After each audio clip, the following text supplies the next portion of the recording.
இன்னைக்கு நம்ம fantasy, love story, comedy, action, adventure இப்படி எல்லாமே இருக்கிற மாதிரி ஒரு வேற லெவலான கொரியன் டிராமா தாங்க பார்க்க போறோம். My demon. இந்த டிராமா இந்த ஜனவரி 2024ல தான் ரிலீஸ் பண்ணிருக்காங்க. சொல்ல போனா இப்பதான் ஒரு எபிசோட ரிலீஸ் பண்ணிட்டு இருக்காங்க. ரொம்ப நாளைக்கு அப்புறம் ஒரு நல்ல படம் பார்த்த ஃபீல் சில படங்கள் முடிச்சதுக்கு அப்புறம் நமக்கு இருக்கும் பாத்தீங்களா? அந்த மாதிரி தான் எனக்கும் இந்த டிராமா பாக்குறப்ப ரொம்ப நாளைக்கு அப்புறம் ஒரு நல்ல டிராமா பாக்குற ஃபீல் இருந்துச்சு. உங்களுக்கும் கண்டிப்பா அப்படிதான் தோணும்னு நினைக்கிறேன். அதனால வீடியோ ஃபுல்லா பாருங்க. இப்போ வாங்க வீடியோக்கு போவோம்.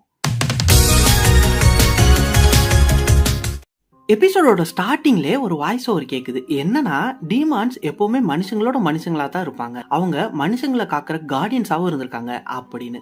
அப்படியே அது முடிஞ்சதுக்கு அப்புறம் ஒரு பெரிய ஃபுல் மூனை காட்டுறாங்க. ஒரே பனிமூட்டமா இருக்கு. அதுல நம்ம ஹீரோயின் ஓடி வந்துகிட்டு இருக்கா. நீங்களும் இந்த சிச்சுவேஷன்லாம் பார்த்ததுக்கு அப்புறம் என்னைய மாதிரி இது ஏதோ டூயட் சாங்னு நினைச்சிடாதீங்க. நம்ம பொண்ணு ரொம்பவே பதட்டமா உயிருக்கு பயந்து ஓடி வந்துகிட்டு இருக்கு. பின்னாடி யாரோ ஒருத்தன் கத்தியோட துரத்திட்டு இருக்கான். அப்ப நம்ம ஹீரோயின் மனசுக்குள்ள நினைக்கிறா, என்னை சுத்தி இருக்கிறவங்கள யார் நண்பர்கள் யார் எதிரிகள்னு எனக்கு தெரியல. ஒருவேளை எல்லாருமே எதிரிகளா அப்படி இப்படின்னு யோசிச்சுட்டே இருக்கு. அப்ப முன்னாடி ஒரு ஷேடோ வருது. அதை பார்த்தோன்னே இப்ப இது யாரு, என்னை காப்பாத்த வந்தோனா இல்ல இவனை என்னைய கொல்ல வந்தோனா அப்படின்னு சொல்லிட்டு ஓடுறான். இப்ப அப்படியே 200 வருஷத்துக்கு பின்னாடி காட்டுறாங்க. பாக்குறதுக்கு ஒரு சர்ச் மாதிரி இருக்கு. அப்படியே அந்த சர்ச்சில் ஏதோ மீட்டிங்கும் நடந்துட்டு இருக்கு. அப்ப அங்க ஒருத்தன் மலையூர் மம்பட்டியா மாதிரி கம்பளி போர்வையை பொத்திட்டு நடந்து போறான். அது வேற யாரும் இல்ல, நம்ம ஹீரோ தான். அதாவது ஒரு டீமான். உள்ள போனோனே அந்த கால் கழுவுற தண்ணி வச்சிருப்பாங்க பாத்தீங்களா, அதுல கைய விட்டு எல்லாத்தையுமே ரோஸா மாத்திடுறான். அந்த மாத்தின ரோஸ்ல ஒரு ரோஸ் எடுத்துட்டு முன்னாடி போறான். இவனை பார்த்தோன்னே அம்பிட்டு பேரும் கண்டுபிடிச்சிடுறாங்க. ஆஹா, இது சைத்தான்ரா, டீமான் வந்துருச்சு அப்படின்னு எல்லாமே பயந்து ஓட ஆரம்பிச்சிடுறாங்க. ஆனா நம்ம ஹீரோவோ அப்படியே ரொம்பவே ஸ்மூத்தா அவன் கையில வச்சிருந்த ரோஸ அங்க முன்னாடி ஸ்டேஜ்ல போய் வைக்கிறான். ஏண்டா இதுக்காடா இவ்வளவு போராட்டம்? அப்படியே அந்த ரோஸை வச்சுட்டு வரப்ப யாரோ ஒரு ஆள் சிலுவையை தூக்கி நம்ம ஹீரோ கண்ணத்திலே எரிஞ்சிடறாங்க. அதுல இருந்து ரத்தமும் வந்துருது. யாருன்னு திரும்பி பார்த்தா ஒரு சின்ன பொண்ணு. அந்த கூட்டத்துல இருந்து வந்த ஒரு பொண்ணு இவன் மேல எரிஞ்சிட்டு தைரியமா நிக்குது. அதை அந்த ஃபாதர் பார்த்துட்டு வந்துட்டு, ஐயோ சின்ன பொண்ணு எதுவும் பண்ணிடாதீங்க அப்படின்னு கூட்டு போக பாக்குறான். அப்ப நம்ம ஹீரோ அந்த சின்ன பொண்ணு முன்னாடி நடந்து போய் அது எரிஞ்சிச்சு பாத்தீங்களா ஒரு சிலுவை, அதை எடுத்து கையில கொடுக்கறான். அப்படியே சின்னதா ஒரு ஸ்மைலும் பண்ணிட்டு அங்க இருந்து நடந்து வரான். அங்க இருந்து வெளியே வரப்ப டோட்டலா நம்மால் வேற உருவத்துக்கே மாறிடுறாப்ல. வழக்கம் போல இன்னைக்கு நீ பின்னிட்டடா அப்படின்னு மனசுக்குள்ள நினைச்சிட்டே நடந்து போறேன். போறப்ப என்ன சொல்லிட்டு போறானா, மனுஷங்க எப்பவுமே 3 விஷயத்துக்கு தான் பயப்படுவாங்க. முதல் விஷயம் என்னன்னா அவங்களுக்குள்ளே இருக்கிற அந்த சோம்பேறித்தனம், ரெண்டாவது இந்த வெளி உலகம், மூணாவது என்னை மாதிரி இருக்கிற கெட்ட ஆத்மா அப்படின்னு தத்துவம் பேசிட்டே நம்மால் நடந்து போறாப்ல. நேரா ஒரு மீன் பிடிக்கிறவன்ட்ட போறேன். அவனை பார்த்தாலே தெரியுது 10 நாள் பட்னி இருந்து எதை கொடுத்தாலும் சாப்பிடுறான் போல. அந்த ஒரு நிலைமையில அவன் உட்காந்துருக்கான். நம்ம ஹீரோ நேரா அவன்ட்டு போய் என்ன ரொம்பவே பஞ்சமா இருக்கோ அப்படின்னு கேட்க, இங்க பாரியா நீ யார் என்னன்னு தெரியல, ஆனா இந்த ஊரே பெரிய பஞ்சத்துலதான் ஓடிக்கிட்டு இருக்கு அப்படின்னு சொல்றான். அதுக்கு நம்ம ஹீரோ, அப்படியா இப்ப பாரு அந்த சூரிய ஒளி படுற இடமெல்லாம் மீனா இருக்கு அப்படின்னு சொல்றான். உடனே இந்த மீன் பிடிக்கிறவனும் எங்க அப்படின்னு பாக்க அங்க ஃபுல்லா மீனா துள்ளி குதிக்குது. அதுல ஒரு பெரிய சுறா மீன் அந்த மீன் பிடிக்கிறவன் மேலே வந்து டொபக்கடின்னு விழுகுது. இத பார்த்தோன்னே அந்த மீன் பிடிக்கிறவனுக்கு பயங்கர சந்தோஷம். என்னையா நீ என்ன பண்ண, இது மேஜிக் எதுவும் பண்ணியா அப்படின்னு ரொம்பவே சந்தோஷமா கேக்குறான். அப்ப நம்ம ஹீரோ என்ன சொல்றானா, இந்த உலகத்துல எதுவுமே ஃப்ரீ கிடையாது, உனக்கு இந்த நிலைமை இப்படியே இருக்கணும்னா நீ என் கான்ட்ராக்ட்ல சைன் பண்ணணும் அப்படின்னு சொல்றேன். அது என்ன கான்ட்ராக்ட்னா, இதே மாதிரி 10 வருஷம் உன்னை நான் பசியே இல்லாம ரொம்பவே சூப்பரா வச்சிருப்பேன். ஆனா அந்த 10 வருஷம் முடிஞ்சதுக்கு அப்புறம் உன் உடம்ப எனக்கு கொடுத்துடணும், அதுதான் அந்த கான்ட்ராக்ட் அப்படின்னு சொல்றேன். என்னடா ஏதோ வீட ஒத்தி குட்ட மாதிரி பேசிக்கிட்டு இருக்கீங்க அப்படின்னு உங்களை மாதிரி தான் நானும் பாத்துக்கிட்டு இருந்தேன். அந்த மீன் பிடிக்கிறவனும் பசியில எவன் இருந்தாலும் என்ன சொன்னாலும் கேட்கதானே செய்வான். அதே நிலைமையில தானே அவனும் இருக்கான். அதனால அவனும் சரி நீ என்னனாலும் சொல்லிக்கோ, இப்போதைக்கு நான் இந்த கான்ட்ராக்டுக்கு ஒத்துக்கிறேன் அப்படின்னு சொல்லிட்டு சைன் போட வரான். இந்த கான்ட்ராக்டுக்கு சைன் எல்லாம் போடக்கூடாது அப்படின்னு சொல்லிட்டு அந்த சைன் போட வச்சிருந்த இறக இவன் கையில குத்தி ரத்தத்துல ஒரு டாட் வைக்கிறான். இதுல இருந்துதான் நமக்கும் தெரியுது நம்ம ஹீரோ இந்த மாதிரி ஆத்மாக்கள் எல்லாம் கலெக்ட் பண்ற ஒரு டீமான்னு. அப்படியே இப்ப பிரசன்ட்ல காட்டுறாங்க ஒரு பெரிய ஸ்டேஜ். அங்க ஒரு பெரிய கம்பெனியோட சிஇஓக்கு அவார்ட் கொடுக்க ரெடி பண்ணிட்டு இருக்காங்க. அப்ப நம்ம ஹீரோயினை காட்டுறாங்க. ஒரு பஃபேக்கு பக்கத்துல நின்றுட்டு இருக்கிறப்ப நம்ம ஹீரோயின் ஒருத்தே வந்து, நீ பாக்குறதுக்கு ரொம்பவே அழகா இருக்கே, ஓ இந்த சாப்பாடு கொடுக்குற வேலையை பார்ட் டைம்ல பாக்குறியா, இந்த என் விசிட்டிங் கார்டு இதை வச்சுக்கோ, நான் பெரிய பிசினஸ் மேன் அப்படின்னு கொடுக்குறேன். நம்ம ஹீரோயினும் அதை வாங்கிட்டு இதை நான் என் பிஏட்டு கொடுக்குறேன், அவன் பார்த்து சொல்லுவேன் அப்படின்னு சொல்லிட்டு மாசம் அங்க இருந்து நடந்து போறாங்க. அப்பதான் நமக்கே தெரியுது அவங்க தான் அந்த சிஇஓன்னு. நேரா போய் அவார்ட்லாம் வாங்கிட்டு அவங்க பிஏவோட வெளியில வந்துகிட்டு இருக்காங்க. அப்ப நம்ம ஹீரோயினுக்கு அவங்க கம்பெனியோட ஓனர்ல இருந்து கால் வருது. அந்த ஓனரோட பேரு மேடம் ஜூ. நம்ம ஹீரோயின் அந்த மேடம் ஜூக்கு பொண்ணோ இல்ல எந்த ஒரு ரத்த சம்பந்தமும் கிடையாது. ஆனாலுமே ஒரு விதமான பாசம் இருக்கும். இதுக்கு பின்னாடி ஒரு ட்விஸ்ட் இருக்கும். அதெல்லாம் என்ன நீங்களே பாப்பீங்க. போன் பண்ணி என்ன சொல்றாங்கன்னா, நீ நான் ரெடி பண்ணி வச்ச அந்த பிளைண்ட் டேட்டுக்கு போறியா இல்லையா, ஏன்னா நீ போனாதான் நான் இங்க ட்ரீட்மெண்ட்டுக்கே ஆரம்பிப்பேன் அப்படின்னு எக்ஸ்ரே மிஷின் மேல உட்காந்து அந்த அம்மா போராட்டம் பண்ணிக்கிட்டு இருக்கு. நம்ம ஹீரோயினும் எனக்கு தெரியும் நான் போனாதான் நீங்க எப்படி ட்ரீட்மெண்ட்டுக்கு போவீங்கன்னு, அதனால நான் போய் தொலைறேன், வேற என்ன பண்ண அப்படின்னு சொல்லிட்டு பிளைண்ட் டேட்டுக்கு போறாங்க. அப்படியே இந்த சைடு நம்ம ஹீரோவை காட்டுறாங்க. சுத்தி எல்லா பக்கமும் அந்த செவுத்துல மாட்டுவோம் பாத்தீங்களா வால் கிளாக், அந்த வால் கிளாக்கா இருக்கு. ஒருவேளை வாட்ச் மெக்கானிக்கா இருப்பானோ அப்படின்னு என்னைய மாதிரி நீங்களும் நினைச்சிருப்பீங்க. ஆனா அது கிடையாது. நம்ம ஹீரோ எல்லார்ட்டையும் போய் அந்த ஆத்மா கான்ட்ராக்ட போடுவான் பாத்தீங்களா, இந்த மாதிரி 10 வருஷம் முடிஞ்சதுக்கு அப்புறம் உன் சோலை என்கிட்ட கொடுத்துடணும் அப்படின்னு. இந்த மாதிரி ஒரு கான்ட்ராக்டுக்கும் அங்க ஒரு கிளாக் இருக்கும். இந்த கான்ட்ராக்ட்ல இருக்கிற டைம், அதாவது அந்த 10 வருஷம் 15 வருஷம்ன்றது எப்ப முடியுதோ அப்ப அந்த கிளாக்ல மணி அடிக்க ஆரம்பிச்சிடும். அதை வச்சு நம்ம ஹீரோ அந்த கான்ட்ராக்ட் போட்டவன்ட்ட போயிருவாப்ல. இப்ப இதே மாதிரி நடந்து போயிட்டு இருக்கிறப்போ ஒரு கிளாக் அடிக்குது. நம்ம ஹீரோவும் அதை பார்த்துட்டு அந்த இடத்துக்கு கிளம்பி போறாப்ல. அது யாருன்னு பார்த்தா ஆளு பாக்குறதுக்கே பாஷா பாய் மாதிரி இருக்காப்ல, ஒரு பெரிய கேங்ஸ்டர் போல. நடக்க போறது தெரியாம கூலா ஸ்டீல் பாத் எடுத்துட்டு இருக்காப்ல. அவரோட பிஏ அப்புறம் மத்த அடியாலாம் வெளியே இருக்காங்க. நம்ம ஹீரோ உள்ள போறத பார்த்தோன்னே அவனுக்குமே தெரிஞ்சிருது, அதுக்குள்ள இந்த நாள் வந்துருச்சா, இவ்வளவு வேகமா ஓடிருச்சே அப்படின்னு ரொம்பவே பதட்டமா கேட்கறான். நம்ம ஹீரோவும் 10 வருஷம் நீ கேட்ட அந்த பணம் பலம் எல்லாமே நான் கொடுத்தேன், அது பத்தலையே அவனுக்கு, வேகமா வந்துருச்சுன்னு சொல்ற, இப்போவா போவோம் அப்படின்னு கடைக்கு கூப்பிடுற மாதிரி நரகத்துக்கு கூப்பிடுறான். அந்த கேங்ஸ்டர் ரொம்பவே பயந்து போயிடுறான். நான் உனக்கு என்ன வேணாலும் பண்றேன், எவ்வளவு காசு வேணாலும் தரேன், இல்லைன்னா அந்த கான்ட்ராக்ட கூட இன்னுமே எக்ஸ்டெண்ட் பண்ணிக்கிறோம், இப்ப வேணாமே அப்படின்னு அழுது அடம் பிடிக்கிறான். வாடா நரகத்துக்கு போவோம் அப்படின்னு கூப்பிட்டா யாருக்கு தான் பயமா இருக்காது. அதுக்கு நம்ம ஹீரோ சொல்றான், எனக்கு நான் பாக்குற இந்த வேலை ரொம்பவே பிடிக்கும். ஏன்னா இதுல இருக்கிற ரூல்ஸ் ரொம்பவே சிம்பிள் தான். எனக்கு எல்லா மனுஷங்களும் ஒண்ணுதான், அதனால உனக்குன்னு தனி ரூல்ஸ் எல்லாம் கிடையாது, இப்ப ஒழுங்கா வந்துரு அப்படின்னு கையில அந்த பத்திரத்தை நீட்டி காட்டுறான். இதை பார்த்து அந்த கேங்ஸ்டர் ரொம்பவே பயந்து போய் நம்ம ஹீரோ அடிக்க வரேன். அப்ப நம்ம ஹீரோ காத்தோட காத்தா கரைஞ்சு போயிடுறாப்ல. உடனே இந்த கேங்ஸ்டர் அடிக்க போன போர்ஸ்ல அங்கிட்டு இருக்கிற செவத்துல மோதி கீழே விழுந்துடுறான். அப்பதான் நம்ம ஹீரோ சொல்றான், நீ எப்படி சாவ தெரியுமா, இந்த ஹார்ட் அட்டாக்ல தான் அப்படின்னு சொல்லிட்டு அங்க இருந்து நடந்து போறான். இந்த சத்தம் கேட்டோடனே வெளியில இருக்கிற அவனோட பிஏ அந்த அடியாள்கள் எல்லாம் உள்ள வந்துடுறாங்க. இவன் கீழே இப்படி இறந்து கிடக்கிறதையும் பாத்துறாங்க. அப்ப அந்த பிஏ நம்ம ஹீரோ அங்கிட்டு போறத பாத்து போறான். அப்படியே இந்த கான்ட்ராக்ட் முடிஞ்சனால இதுக்குன்னு ஒரு கிளாக் இருக்கும் பாத்தீங்களா, அந்த கிளாக்கும் மறைஞ்சு போயிருது. அப்படி இந்த சைடு நம்ம ஹீரோயின் அந்த பிளைண்ட் டேட்டுக்கு வந்துடுறா. உள்ள போறப்ப அந்த ஹோட்டலோட மேனேஜர், மேடம் மன்னிச்சிருங்க, இன்னைக்கு எல்லா டேபிளும் யாரோ ஒரு ஆள் புக் பண்ணிட்டாங்க அப்படின்னு சொல்றேன். உடனே நம்ம ஹீரோயின், ஓ இவன் நமக்காண்டி தான் எல்லாமே புக் பண்ணி வச்சிருக்கானா அப்படின்னு சொல்லிட்டு அந்த மேனேஜர்ட்ட நான் அவர் கெஸ்ட் தான் அப்படின்னு சொல்லிட்டு உள்ள போறான். அங்க இவ பிளைண்ட் டேட் பண்ண போனா பாத்தீங்களா, அவன் நியூஸ் பேப்பர் படிச்சுட்டே அங்க உட்காந்துருக்கான். நியூஸ் பேப்பர் படிச்சுட்டு இருக்கனால அவன் யாருன்னு கிளியராவே தெரியல.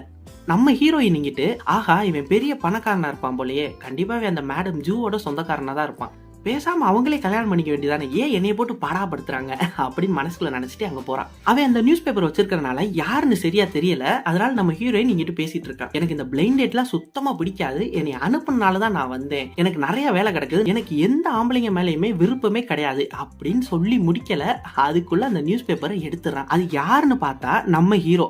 அதாங்க அந்த டீமான் அங்க உட்காந்துருக்கான். அப்பதான் நமக்கே தெரியுது நம்ம ஹீரோயின் ஏதோ ஹோட்டல் மாதிரி போயிட்டாங்க போல, அதனால இந்த டீமான்ட்ட வந்து மாட்டிக்கிட்டா. அப்படி நம்ம ஹீரோவை பார்த்தோன்னே நம்ம ஹீரோவோட அழகுல மயங்கிடுறான். ஆனா உண்மையிலே இந்த பையன் அழகா தாங்க இருக்கான், நீங்களே பாருங்க. அப்ப நம்ம ஹீரோ சொல்றான், இங்க பாருமா நீ என்ன வேணாலும் பண்ணிட்டு போ, ஆனா என்னைய போட்டு ஏன் உசுர வாங்குற, இங்க இருந்து எந்திரிச்சு போ அப்படின்னு சொல்றான். உடனே நம்ம ஹீரோயின், ஆஹா இவன் ரொம்பவே திமிர் பிடிச்சவன் போலயே, சரி நம்ம கிளம்பிடுவோம் அப்படின்னு எந்திரிச்சு போறா. அப்ப அவளுக்கு அந்த மேடம் ஜூட் இருந்து மெசேஜ் வருது, நான் உன்னை கவனிச்சுட்டே தான் இருப்பேன், 1/2 மணி நேரம் நீ கரெக்டா அங்கதான் இருக்கணும், இல்லைன்னா நானும் ட்ரீட்மெண்ட் பண்ண மாட்டேன், எந்திரிச்சு வந்துருவேன் அப்படின்னு அந்தமா மிரட்டிக்கிட்டு இருக்கு. உடனே நம்ம ஹீரோயின் வேற வழி இல்லாம போன்ல 1/2 மணி நேரத்துக்கு ஸ்டாப் வாட்ச் வச்சுட்டு இங்க வந்து உட்கார்றான். இவ உட்காரத பார்த்தோன்னே நம்ம ஹீரோ, நான் தனியா நிம்மதியா சாப்பிடறதுக்காண்டி தான் இந்த முழு ஹோட்டலே புக் பண்ணிருக்கேன், தயவு செஞ்சு நீ சாப்பிடணும்னா வேற எங்கேயாச்சும் போய் சாப்பிடேன் அப்படின்னு சொல்றான்.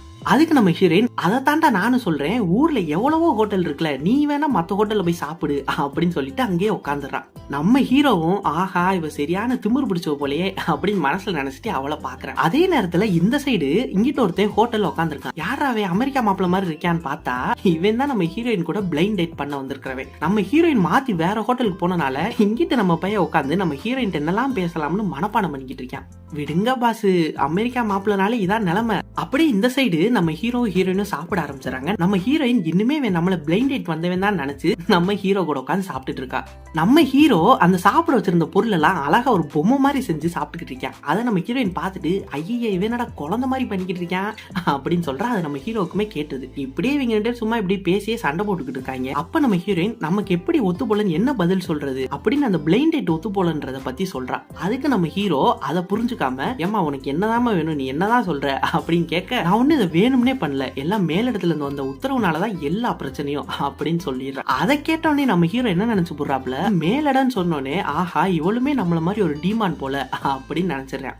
மேலிடமா நீ யார் அப்படின்னு கேட்க, அப்பதான் நம்ம ஹீரோயினும் சொல்றா, ஐயோ நான் மறந்தே போயிட்டேன் பார், நம்ம இன்ட்ரோடியூஸ் பண்ணிக்கணும் அப்படின்னு சொல்லிட்டு அவளோட விசிட்டிங் கார்டு எடுத்து கொடுக்குறா. நம்ம ஹீரோயினோட பேரு ஏதோ வாய்க்குள்ள நுழையாம இருக்கிற பேரா இருக்கும், பயந்துராதீங்க, ரொம்பவே ஈஸியான பேர் தான், தொதோஹி. ஹீரோவோட பேரு ஜாங்குவா. இப்படி இவங்க 2 பேருமே விசிட்டிங் கார்டை மாத்தி உட்காந்துருக்காங்க. இங்கிட்டு நம்ம ஹீரோயின் இவன் நம்ம கூட பிளைண்ட் டேட் பண்ண வந்தவன் நினைச்சுக்கிட்டு இருக்கா, அங்கிட்டு நம்ம ஹீரோ இவளும் நம்மள மாதிரி ஒரு டீமான்னு நினைச்சுக்கிட்டு இருக்கான். அப்படி நம்ம ஹீரோ இப்ப சொல்லு என்ன நடக்குதுங்க அப்படின்னு கேட்க, நம்ம 2 பேத்தையும் பிளைண்ட் டேட் பண்ண ஏற்பாடு செஞ்சு வச்சிருக்காங்க அப்படின்னு சொல்றா நம்ம டொடோஹி. உடனே நம்ம ஹீரோ என்னது கடவுள் என்னையும் பிளைண்ட் டேட்டுக்கு அனுப்பிச்சிருக்காரா, என்ன நடக்குதுங்க அப்படின்னு சொன்னோடனே அதுக்கு நம்ம ஹீரோயின், கடவுளா, ஓ நீ ஓன் பாச கடவுள்னு சொல்லுவியா, நான் எங்க பாச மேடம் ஜூன் கூப்பிடுவேன் அப்படின்னு சொல்றான். அப்பதான் நம்ம ஹீரோக்கு புரியுது, ஆஹா இவன் மனுஷ பயபுலதானா அப்படின்னு சொல்லி சிரிக்க ஆரம்பிச்சிடறான். அப்படி நம்ம ஹீரோ ஒரு கேக் ஆர்டர் பண்ணிருக்கேன், அதை கொண்டு வந்து வச்சிடறாங்க. அந்த கேக்கை பார்த்தோன்னே நம்ம ஹீரோயின் எந்திரிச்சு ரெஸ்ட் ரூம் போறான். உள்ள போயிட்டு இவன் சரியான திமிர் பிடிச்சவனா இருக்கானே, இல்ல அவ்வளவு திமிர் பிடிச்சவ இல்ல, என் பர்த்டேக்காண்டி கேக்லாம் ரெடி பண்ணி வச்சிருக்கானே, ரொம்பவே அழகாவும் இருக்கான் அப்படின்னு கண்ணாடியை பார்த்துட்டு அவளுக்கு அவளே பேசிட்டு வெக்கப்பட்டுக்கிட்டு இருக்கா. இங்கிட்டு நம்ம ஹீரோ அவளுக்காண்டிலாம் கேக் வாங்கல, எந்த ஒரு கான்ட்ராக்ட் முடிச்சாலுமே அந்த கான்ட்ராக்ட் முடிஞ்சோடனே ஒரு கேக் வாங்கி வச்சு வெட்டுறது இவன் பழக்கம் போல. அதே மாதிரி இந்த கேக்கை ரொம்பவே ஆசையா வாங்கி வச்சு வெட்ட போறான். அப்ப அந்த கேக்க ஒருத்தன் கையை வச்சு நசுக்கி கேக்கே நாசம் பண்ணி போறான். யாருன்னு பார்த்தா அந்த கேங்ஸ்டரோட பிஏ நம்ம ஹீரோவை பார்த்தா பாத்தீங்களா, அவன். அப்படி நம்ம ஹீரோட்ட வந்து நீ எங்க பாஸை என்ன பண்ண உண்மையை சொல்லு அப்படின்னு கேட்க, நம்ம ஹீரோக்கு அவன் கேக் போனதால பயங்கரமா டென்ஷன் ஆயிடுறான். அதனால கோவத்துல பெரிய அருவா கத்தியெல்லாம் இல்லைங்க, இவன் கையில வச்சு படிச்சுட்டு இருந்தான் பாத்தீங்களா அந்த நியூஸ் பேப்பர், அதை எடுக்கிறான். இதெல்லாம் பார்த்தோன்னே அந்த ரவுடி எல்லாம் சிரிக்கிறாங்க. அப்படியே ஒருத்தர் போய் அடிக்க போறான். அப்ப நம்ம ஹீரோ அந்த நியூஸ் பேப்பர் வச்சு சும்மா அவன் மேலதான் அப்படி தட்டுறான். அப்படி தட்டினோடனே அந்த ரவுடி அந்த நியூஸ் பேப்பர்ல ஒரு போட்டோல வந்துடுறான். இதை பார்த்தோன்னே அங்கிட்டு இருக்கிற 5 பேரும் பயந்துடுறாங்க. ஆஹா இவன் ஏதோ வித்த காட்டுவேன் போலடா அப்படின்னு பயந்துடுறாங்க. அப்படி ஒரு ஆள் அடிக்க வராங்க. நம்ம ஹீரோ ஸ்டைலா மாசா சும்மா அப்படி போய் தட்ட மட்டும் தான் செய்யறான். இப்படியே ஒரு ஆள் அந்த நியூஸ் பேப்பர்ல போய் மாட்டிக்கிறாங்க.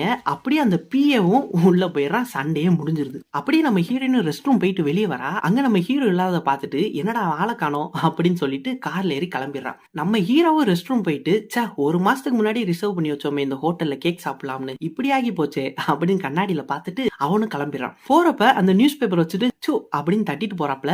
அந்த நியூஸ் பேப்பர்ல இருந்தவங்க எல்லாம் அந்த ரெஸ்ட் ரூம்ல போய் மலை மாதிரி குமிஞ்சிடறாங்க. இங்கிட்டு நம்ம ஹீரோயின் கார்ல போயிட்டு இருக்கா. அப்போ ஒரு சின்ன பிளாஷ்பேக் காட்டுறாங்க. என்னன்னா இவன் அந்த மேடம் ஜூன் சொல்லிட்டு இருந்தா பாத்தீங்களா அந்த கம்பெனியோட ஓனர், அவளோட ஃபேமிலியை பத்தி காட்டுறாங்க. அந்த மேடம் ஜூக்கு 70 வயசு ஆகுது. அவங்களுக்கு ஒரு மூத்த பையன், இளைய மருமக, இப்படி எல்லாருமே இருக்காங்க. எல்லாருமே ரொம்பவே பாசமா பேசுறாங்க. இந்த பணக்காரங்க பாசத்தை பத்தி தான் தெரியுமே, எல்லாம் அந்த பணத்துக்காண்டி போடுற வேஷம் தான். எல்லாம் அவங்ககிட்ட இருக்கிற அந்த பணத்துக்காண்டி பாசம் காட்டுற மாதிரி நடிக்கிறாங்க. அது நம்ம மேடம் ஜூக்குமே தெரிஞ்சிருது. அதனால இந்த மேடம் ஜூக்கு அவங்க குடும்பத்துல யாரையுமே பிடிக்காது.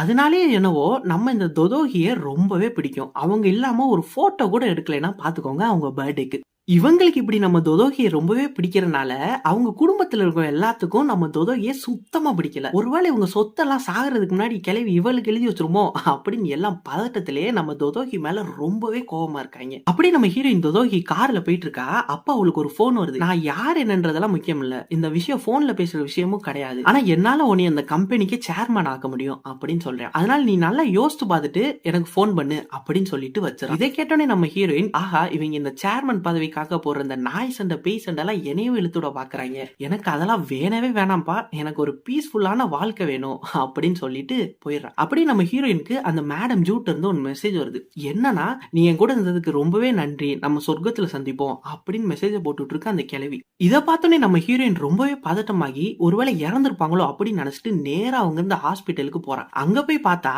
பாட்டி டிராமா பண்ணிருக்கு. இவளை பார்த்தன்னு எந்திரிச்சு நின்று எப்படி ஏமாந்தியா அப்படின்னு விளையாண்டுகிட்டு இருக்கு. அப்படியே சர்ப்ரைஸ் அப்படின்னு சொல்லிட்டு ஒரு பெரிய பாக்ஸே எடுத்து நம்ம ஹீரோயினுக்கு கொடுக்குது பர்த்டே கிஃப்டா. இதை பார்த்தோன்னே நம்ம ஹீரோயின், ஏமா என்னை போட்டு இப்படி பாடா படுத்துற, நான் எவ்வளவு பயந்துட்டேன் தெரியுமா அப்படின்னு சொல்லுது. அப்படியே நீ என்ன எனக்கு பிளைண்ட் டேட் பார்த்து வச்சிருக்க, அவன் ரொம்பவே திமிர் பிடிச்சவனா இருக்கானே அப்படின்னு சொன்னோன்னே அதுக்கு அந்த மேடம் ஜூ என்ன சொல்றாவே ரொம்பவே நல்லவனாச்சு அப்படின்னு சொல்லிட்டு அவன் போட்டோ எடுத்து காட்டுறான். அப்பதான் நம்ம ஹீரோயினுக்கே தெரியுது இவ பார்த்துட்டு வந்தது அந்த போட்டோல இருந்தவன் இல்ல, வேற ஒருத்தனு. இதோட இன்னைக்கு எபிசோட் முடியுது. உங்களுக்கு இந்த டிராமா ரொம்பவே பிடிச்சிருக்குன்னு நினைக்கிறேன். அப்படி இந்த டிராமாவை கண்டினியூ பண்ணலாமா வேணாமான்றத மறக்காம கமெண்ட்ல சொல்லிருங்க. அதை வச்சு எனக்கும் அடுத்தடுத்து வீடியோ அப்லோட் பண்றதுக்கு ஹெல்ப்ஃபுல்லா இருக்கும். அப்படியே எனக்கு ஒரு மோட்டிவேஷனா வரும். சோ மறக்காம ஒரு கமெண்ட் மட்டும் பண்ணி விட்டுருங்க.